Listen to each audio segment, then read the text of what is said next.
دوستو، فرانس اور دنیا کے مسلم دیشوں کے بیچ آج کل جو کچھ بھی چل رہا ہے، مجھے امید ہے کہ آپ میں سے زیادہ تر لوگ ان تمام باتوں سے باخبر ہوں گے۔ پچھلے کچھ دنوں سے جہاں ایک طرف ٹویٹر پر بائیکاٹ فرانس ٹاپ پر ٹرینڈ کر رہا تھا، تو وہیں دوسری طرف اسے دیکھتے ہوئے کچھ لوگوں نے اپنی پوری کوشش کے ساتھ اسٹینڈ وتھ فرانس بھی ٹرینڈ کرایا۔ فرانس اور دوسرے مسلم دیشوں کے بیچ ہونے والی یہ نوک جھوک ابھی بھی دن بدن بڑھتی جا رہی ہے۔ دوستو، یہ سارا معاملہ آج سے کچھ دن پہلے اس وقت شروع ہوا تھا کہ جب فرانس کے ایک اسکول میں ایک عیسائی ٹیچر نے اپنے کلاس کے بچوں کو اسلام کے آخری پیغمبر یعنی حضرت محمد صلی اللہ تعالیٰ علیہ وسلم کا بنا ہوا کارٹون دکھایا تھا۔ اس ٹیچر کی اس حرکت کے بعد ایک 18 سال کے اسٹوڈنٹ نے اسے موت کے گھاٹ اتار دیا تھا، اور اس حادثے کے بعد سے ہی فرانس میں دھیرے دھیرے حالات خراب ہوتے چلے گئے تھے۔ فرانس کے راشٹرپتی میکرو نے بھی نہ صرف اس ٹیچر کے کارٹون دکھائے جانے والی اس حرکت کو جائز ٹھہرایا، بلکہ ساتھ ساتھ پریس کانفرنس میں دوسرے معاملات میں بھی اسلام کے اوپر پرسنل اٹیک کیا، اور اپنے بیان میں میکرو نے ایسی بہت ساری باتیں کہیں کہ جو یقیناً اسلام دھرم کے ماننے والے لوگوں کو ٹھیس پہنچانے والی تھی۔ میکرو کے اس زبانی اٹیک کا جواب سب سے پہلے ترکی کے راشٹرپتی یعنی رجب طیب اردوغان نے دیا۔ رجب طیب اردوغان نے کہا کہ فرانس کے راشٹرپتی کی مانسک حالت خراب ہو چکی ہے، انہیں چاہیے کہ وہ اپنے دماغ کا علاج کرائیں۔ ترکی کے راشٹرپتی کے اس بیان کے بعد فرانس نے ترکی سے ناراض ہو کر ترکی دیش میں موجود اپنے سفیر یعنی راجدوت کو واپس اپنے دیش فرانس بلا لیا ہے۔ حالانکہ حیرانی کی بات یہ ہے کہ وہ فرانس کہ جو سیکولرزم اور فریڈم آف ایکسپریشن کو بنیاد بنا کر اسلام کے آخری پیغمبر یعنی حضرت محمد صلی اللہ تعالیٰ علیہ وسلم کے کارٹون بنانے کو جائز قرار دے رہا تھا، اور یہ دعویٰ کر رہا تھا کہ ہم ایک سیکولر انسان ہونے کے ناطے اپنی زندگی میں کچھ بھی بولنے یا کرنے کے لیے آزاد ہیں، اب وہی فرانس ترکی کی طرف سے کیے گئے اپنے راشٹرپتی کے اوپر پرسنل اٹیک کو بھی برداشت نہ کر سکا، اور بدلے میں اپنے راجدوت یعنی سفیر کو ترکی سے واپس فرانس بلا لیا۔ دوستو، زبانی جنگ کی یہ لڑائی یہیں پر ختم نہیں ہونے والی تھی۔ فرانس کے راشٹرپتی یعنی میکرو نے اپنی اسلامک فوبک بیان بازی جاری رکھی،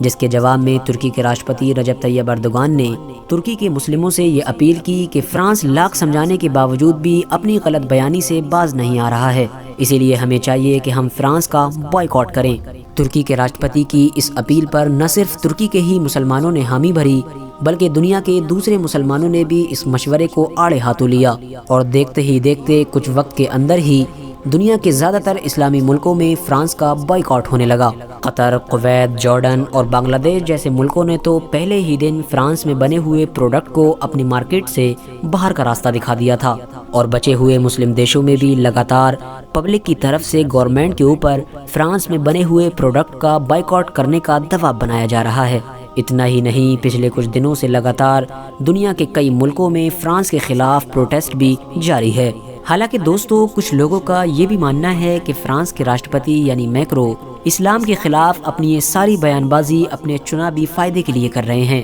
کیونکہ فرانس میں آج سے لگ بھگ 15-16 مہینے کے بعد الیکشنز ہونا ہے، اور ابھی فرانس میں ہونے والے کچھ پولز میں میکرو سیدھے طور پر اپنے وپکش سے الیکشن میں پچھڑتے ہوئے دکھ رہے ہیں، جس کی وجہ سے وہ اسلاموفوبیا کا سہارا لے کر اپنا ووٹ بینک مضبوط کرنا چاہتے ہیں۔ کیونکہ دوستو، پشچمی یورپ میں فرانس ہی وہ اکلوتا دیش ہے کہ جہاں پر مسلمانوں کی سب سے زیادہ آبادی ہے، جو فرانس کی کل آبادی کے 9% ہے۔ اسی لیے شاید میکرو اپنے دیش میں رہنے والی 9% آبادی کے خلاف بیان بازی کر کے بچے ہوئے 91% میں سے زیادہ تر لوگوں کو لبھانا چاہتے ہیں۔ حالانکہ دوستو، ہم اس بات سے بھی انکار نہیں کر سکتے ہیں کہ فرانس میں اسلام کے خلاف بیان بازی یا فوٹوگرافی اور ویڈیوگرافی کا جو معاملہ ہے وہ کوئی نیا نہیں ہے، بلکہ یہ بہت پہلے سے چلا آ رہا ہے۔ آپ میں سے جو لوگ نہیں جانتے ہیں ان کو میں بتاتا چلوں کہ ابھی کچھ دن پہلے ہی فرانس میں جس کارٹون کو لے کر ایک ٹیچر کا مرڈر ہوا ہے، وہ کارٹون کوئی نیا نہیں بلکہ 2015 کا تھا۔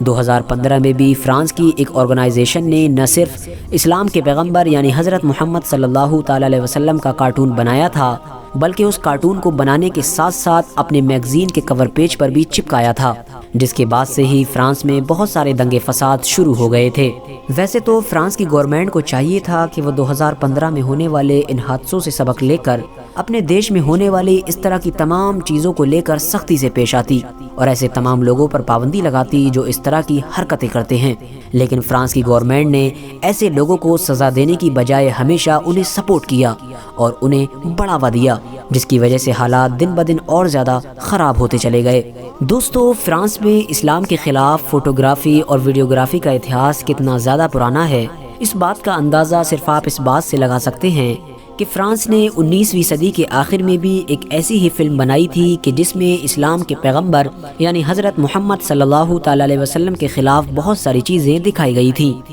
لیکن یہ دور سلطنت عثمانیہ کا دور تھا اور اس دور میں سلطنت عثمانیہ کی گدی پر 34ویں سلطان یعنی سلطان عبد الحمید بیٹھے ہوئے تھے۔ دوستو، جیسا کہ میں آپ کو اپنی ایک پہلے کی ویڈیو میں بھی بتا چکا ہوں کہ سلطان عبد الحمید ثانی سلطنت عثمانیہ کے ان سلطانوں میں گنے جاتے ہیں کہ جو سب سے زیادہ نیک، سب سے زیادہ پرہیزگار اور سب سے زیادہ انصاف پسند اور مذہبی گزرے ہیں۔ دوستو، پیغمبر اسلام کے خلاف بننے والی یہ مووی فرانس کے پیرس میں ریلیز ہونے ہی والی تھی کہ اتفاق سے 2-3 دن پہلے ہی سلطان عبد الحمید ثانی کو اخبار میں چھپی ایک خبر کے ذریعے سے اس فلم کے بارے میں پتہ چلا۔ سلطان عبد الحمید ثانی نے جیسے ہی اخبار میں اس فلم کے بارے میں پڑھا تو آپ کے چہرے کا رنگ بدل گیا۔ سلطان عبد الحمید نے فوراً اپنے سارے وزیروں کو بلایا اور ان سب کو اخبار میں چھپی وہ خبر زور زور سے پڑھ کر سنائی اور اپنے خاص وزیر سے کہا کہ یہ معاملہ اگر ہمارا ذاتی ہوتا تو ہم برداشت کر سکتے تھے، لیکن یہ معاملہ پیغمبر اسلام کا ہے۔